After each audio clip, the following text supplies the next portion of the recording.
Okay, now we will actually implement a std function by ourselves. I have already set it up the environment where I'm using C-line and Bazel to build the program. And of course, we will follow the test-driven development routine. So I have already an empty test body here.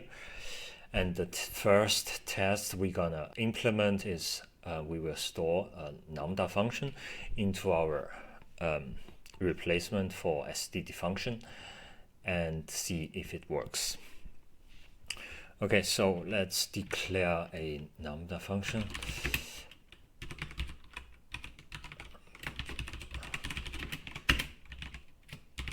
And the function will simply return 42 in this case. And let's call our std function replacement simple functor. And it should follow the same signature just like std function. So in this case, the template parameter will be the return type int and the function parameter void. Call it functor. It will be constructed using the lambda function we just declared. And the expectation will be when we call the functor, it should give us 42 exactly. Okay, and if we try to build this, and then of course it won't build because we haven't implemented the simple functor yet. So let's go to the simple functor header and let's try to implement it. So as you notice, first of all, it has to be a class template where we can pass the signature of the function as the template parameter. So template, type name, signature, and class name is simple functor. As you can see now, we already have a problem.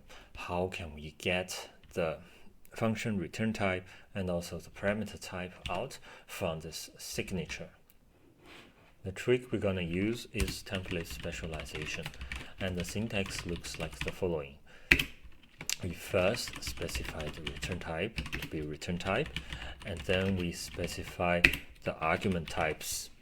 Because we don't know how many arguments there are for the input, we use this dot dot symbol to say that we can have 0 or more argument types. Okay, and then the same function name again. Here we have to use the return type and the args to reconstruct the signature that we declare at the beginning.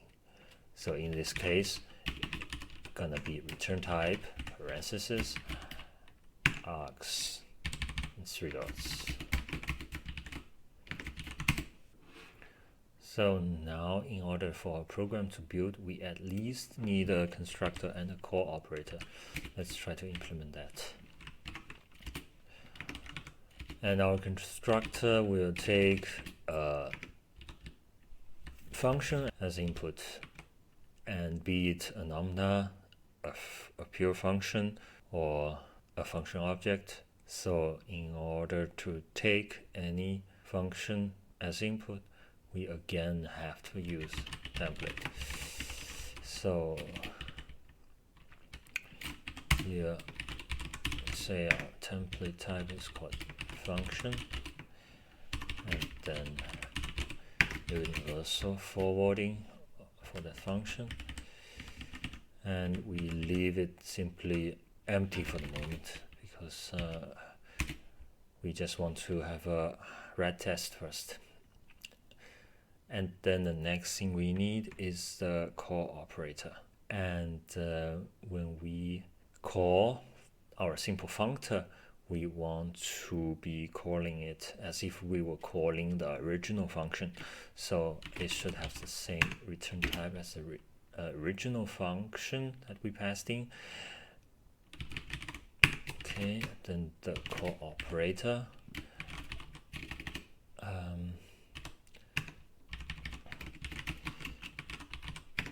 Args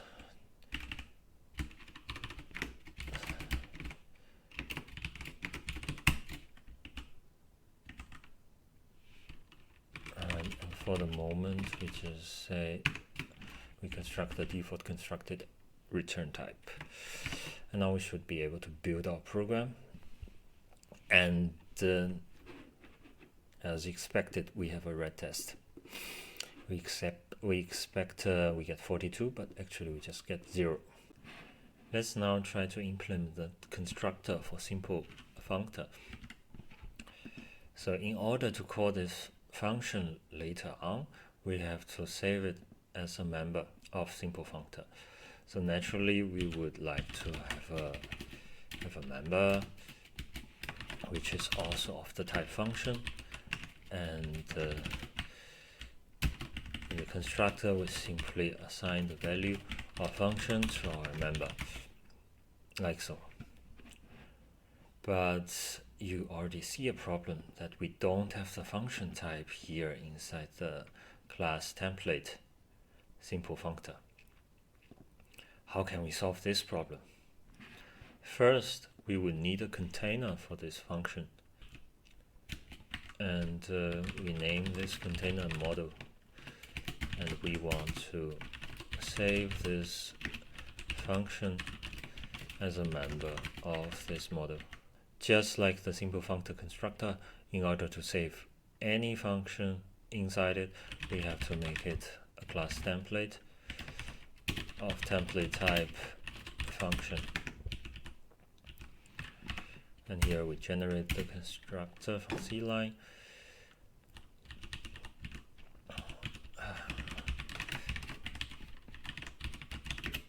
And we want to, of course, make just one constructor for R value and L value. We use universal forwarding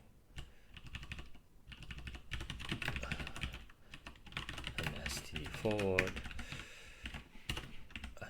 Not T but U here.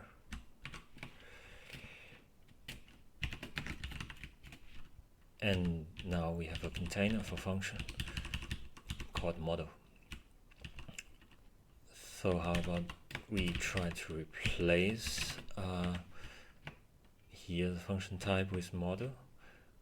We have the same problem again here, that we are missing the type for the function. So how can we solve this? As a famous saying in computer engineering goes, all problem in computer science can be solved by another level of indirection. So the next level of indirection we're going to use is interface. With the help of interface, we can abstract away the concrete type of model. So we're going to create an interface called concept, and it will have some virtual functions, which I'm not sure what they are currently. So what is sure is that we need a default destructor, like so. And by inheriting model from concept, we would have a way to erase the type of function embedded inside the model, and just use concept as our interface. And concretely, we will have a std unique pointer of concept, which pointing to a function, and in the constructor here we just say make unique of model with type function. Be careful here, since we are here using universal forwarding, we have to get the exact type of the function, which we will use std_dk, and pass the function inside. Don't forget the std forward.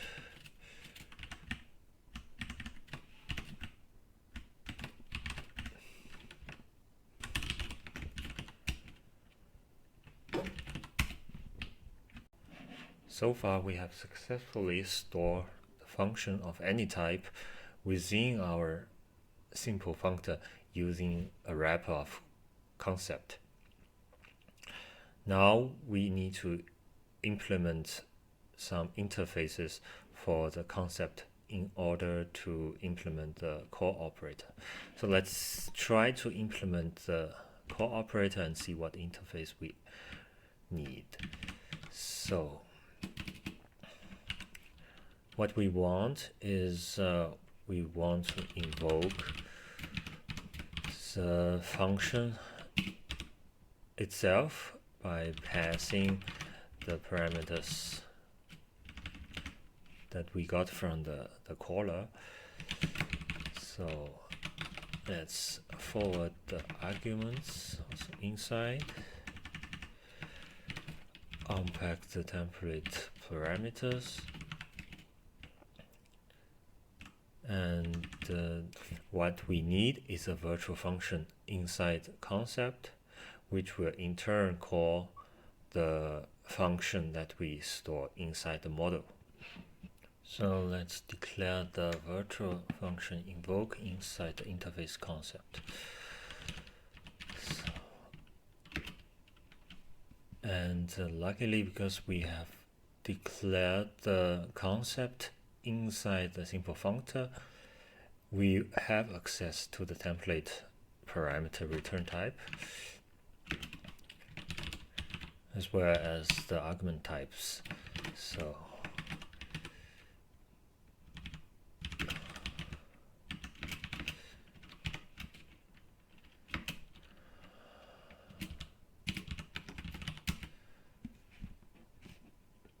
here's our interface defined, and we need to, of course, implement it in the model where the actual function is contained.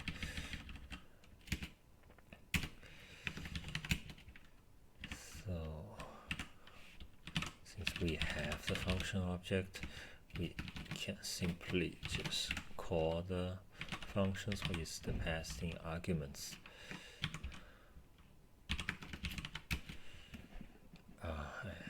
I forgot to use universal reference.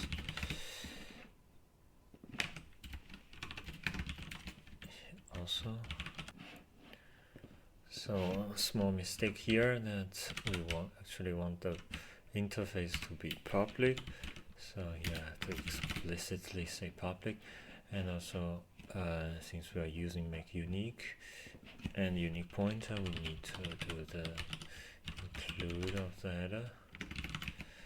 So now let's try to build the test again, and you see it's passing.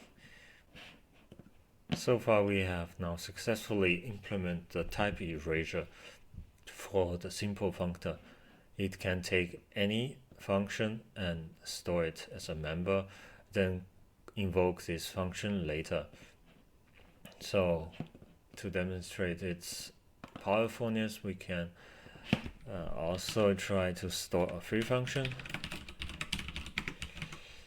and we create an artificial function here where we just return 8.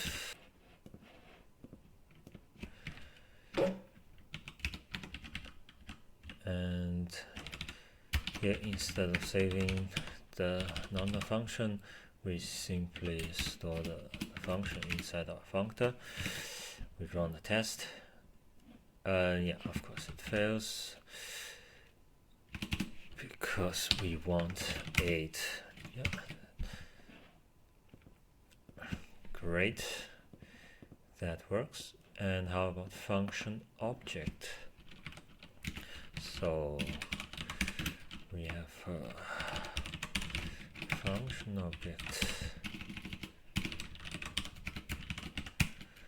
where it just has this call operator implemented. This time we do a little bit different, so we would pass in a number and then we return the square of it.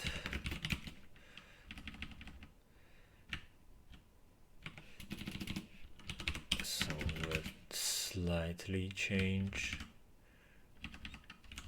the signature for a simple functor.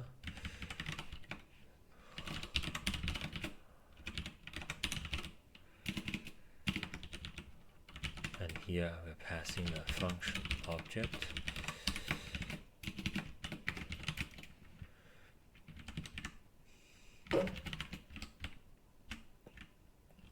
And when it is getting called and we were passing a number, say 6, we would expect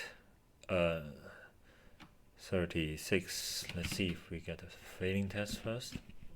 Yes, and then give it 36 and it passes. So here is our very simple implementation of std function. Thank you for watching, and I hope you have learned something useful.